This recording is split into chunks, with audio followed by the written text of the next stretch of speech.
ஞாயிறு தியானத்திற்கான வேத பாடங்கள். தியான தலைப்பு: படைப்பு கடவுளின் மகிமையை வெளிப்படுத்துகிறது. பழைய ஏற்பாட்டு பகுதியாக நீதிமொழிகள் 8ஆம் அதிகாரம் வசனங்கள் 22 முதல் 31 முடிய.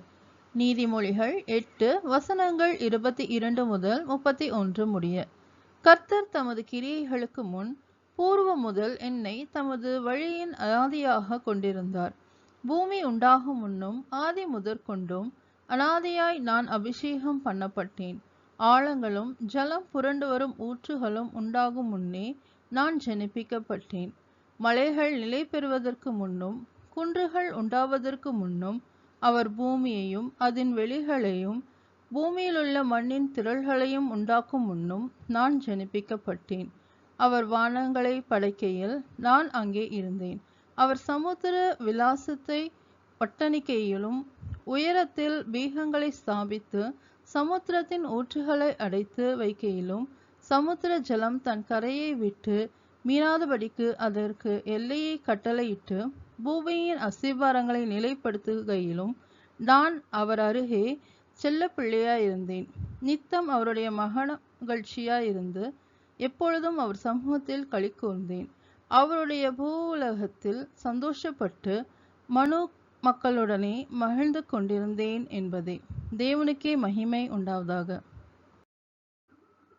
நிருப பாடமாக திவ்ய வாசகனாகிய யோவானுக்கு வெளிப்படுத்தின விசேஷம் 21ஆம் அதிகாரம் வசனங்கள் 1 முதல் 8 முடிய. வெளிப்படுத்தின விசேஷம் 21 வசனங்கள் 1 முதல் 8 முடிய. பின்பு நான் புதிய வானத்தையும் புதிய பூமியையும் கண்டேன். முந்தின வானமும் முந்தின பூமியும் ஒளிந்து போயின, சமுத்திரமும் இல்லாமற் போயிற்று. யோவானாகிய நான் புதிய எருசலேமாகிய பரிசுத்த நகரத்தை தேவனிடத்தினின்று பரலோகத்தை விட்டு இறங்கி வர கண்டேன். அது தன் புருஷனுக்காக அலங்கரிக்கப்பட்ட மணவாட்டியைப் போல ஆயத்தமாக்கப்பட்டிருந்தது. மேலும் பரலோகத்திலிருந்து உண்டான ஒரு பெருஞ்சத்தத்தை கேட்டேன். அது, இதோ, மனுஷர்களிடத்திலே தேவனுடைய வாசஸ்தலம் இருக்கிறது. அவர்களிடத்திலே அவர் வாசமாயிருப்பார். அவர்கள் அவருடைய ஜனங்களாயிருப்பார்கள்.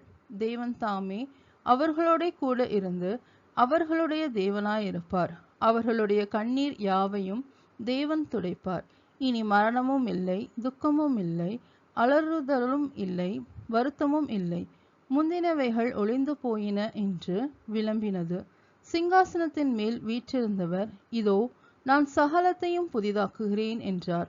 பின்னும் அவர், இந்த வசனங்கள் சத்தியமும் உண்மையும் உள்ளவைகள், இவைகளை எழுது என்றார். அன்றியும் அவர் என்னை நோக்கி, ஆயிற்று, நான் அல்பாவும் ஒமேகாவும் ஆதியும் அந்தமுமாயிருக்கிறேன். தாகமாயிருக்கிறவனுக்கு நான் ஜீவ தண்ணீரூற்றில் இலவசமாய் கொடுப்பேன். ஜெயங்கொள்கிறவன் எல்லாவற்றையும் சுதந்திரித்து கொள்ளுவான். நான் அவன் தேவனாயிருப்பேன், அவன் என் குமாரனாயிருப்பான்.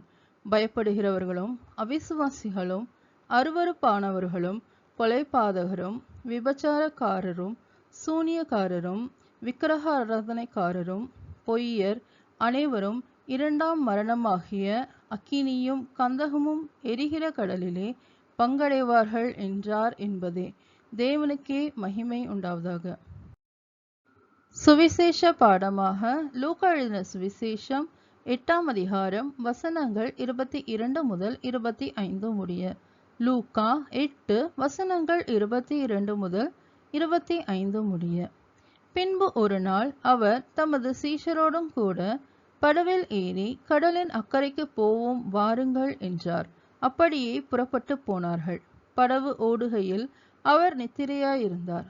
அப்பொழுது கடலிலே சுழல் காற்று உண்டானதால் அவர்கள் மோசமடையத்தக்கதாய் படவு ஜலத்தினால் நிறைந்தது. அவர்கள் அவரிடத்தில் வந்து, ஐயரே, ஐயரே, மடிந்து போகிறோம் என்று அவரை எழுப்பினார்கள். அவர் எழுந்து காற்றையும் ஜலத்தின் கொந்தளிப்பையும் அதட்டினார். உடனே அவைகள் நின்று போய் அமைதல் உண்டாயிற்று. அவர் அவர்களை நோக்கி, உங்கள் விசுவாசம் எங்கே என்றார். அவர்கள் பயந்து ஆச்சரியப்பட்டு, இவர் யாரோ, காற்றுக்கும் ஜலத்துக்கும் கட்டளையிடுகிறார், அவைகளும் இவருக்கு கீழ்ப்படுகிறதே என்று ஒருவரோடொருவர் சொல்லிக் கொண்டார்கள் என்பதே. தேவனுக்கே மகிமை உண்டாவதாக. ஞாயிறு தியானத்திற்கான சங்கீதமாக சங்கீதம் 19. சங்கீதம் 19. வானங்கள் தேவனுடைய மகிமையை வெளிப்படுத்துகிறது. ஆகாய விரிவு அவருடைய கரங்களின் கிரியையை அறிவிக்கிறது. பகலுக்கு பகல் வார்த்தைகளை பொழிகிறது. இரவுக்கு இரவு அறிவை தெரிவிக்கிறது. அவைகளுக்கு பேச்சும் இல்லை, வார்த்தையும் இல்லை. அவைகளின் சத்தம் கேட்கப்படுவதும் இல்லை. ஆகிலும் அவைகளின் சத்தம் பூமி எங்கும், அவைகளின் வசனங்கள் பூச்சக்கரத்து கடைசி வரைக்கும் செல்லுகிறது. அவைகளில் சூரியனுக்கு ஒரு கூடாரத்தை ஸ்தாபித்தார். அது தன் மனைவரையிலிருந்து புறப்படுகிற மணவாளனைப் போலிருந்து பராக்கிரமசாலியைப் போல் தன் பாதையில் ஓட மகிழ்ச்சியாய் இருக்கிறது. அது வானங்களின் ஒரு முனையிலிருந்து புறப்பட்டு அவைகளின் மறுமுனை வரைக்கும் சுற்றி ஓடுகிறது. அதன் காந்திக்கு மறைவானது ஒன்றும் இல்லை. கர்த்தருடைய வேதம் குறைவற்றதும் ஆத்துமாவை உயிர்ப்பிக்கிறதுமாய் இருக்கிறது. கர்த்தருடைய சாட்சி சத்தியமும் பேதையை ஞானியாக்குகிறதுமாய் இருக்கிறது. கர்த்தருடைய நியாயங்கள் செம்மையும் இருதயத்தை சந்தோஷிப்பிக்கிறதுமாய் இருக்கிறது. கர்த்தருடைய கற்பனை தூய்மையும் கண்களுக்கு தெளிவிக்கிறதுமாய் இருக்கிறது. கர்த்தருக்கு பயப்படுகிற பயம் சுத்தமும் என்றைக்கும் நிலைத்திருக்கிறதுமாய் இருக்கிறது. கர்த்தருடைய நியாயங்கள் உண்மையும் அவைகள் அனைத்தும் நீதியுமாய் இருக்கிறது. அவைகள் பொன்னிலும் மிகுந்த பசும் பொன்னிலும் விரும்பப்படத்தக்கதும் தேனிலும் தேன் கூட்டிலிருந்து ஒழுகும் தெளித்தேனிலும் மதுரம் உள்ளதுமாய் இருக்கிறது. அன்றியும் அவைகளால் உமது அடியேன் எச்சரிக்கப்படுகிறேன். அவைகளை கைக்கொள்கிறதினால் மிகுந்த பலனுண்டு. தான் பிழைகளை உணர்கிறவன் யார்? மறைவான குற்றங்களுக்கு என்னை நீங்களாக்கும். துணிகரமான பாவங்களுக்கு உமது அடியேனை விலக்கி காரும். அவைகள் என்னை ஆண்டு கொள்ள ஒட்டாதிரும். அப்பொழுது நான் உத்தமனாகி பெரும் பாதகத்துக்கு நீங்களாயிருப்பேன். என் கண்மலையும் என் மீட்பருமாகிய கர்த்தாவே, என் வாயின் வார்த்தைகளும் என் இருதயத்தின் தியானமும் உமது சமூகத்தில் பிரீதியாயிருப்பதாக என்பதே. தேவனுக்கே மகிமை உண்டாவதாக.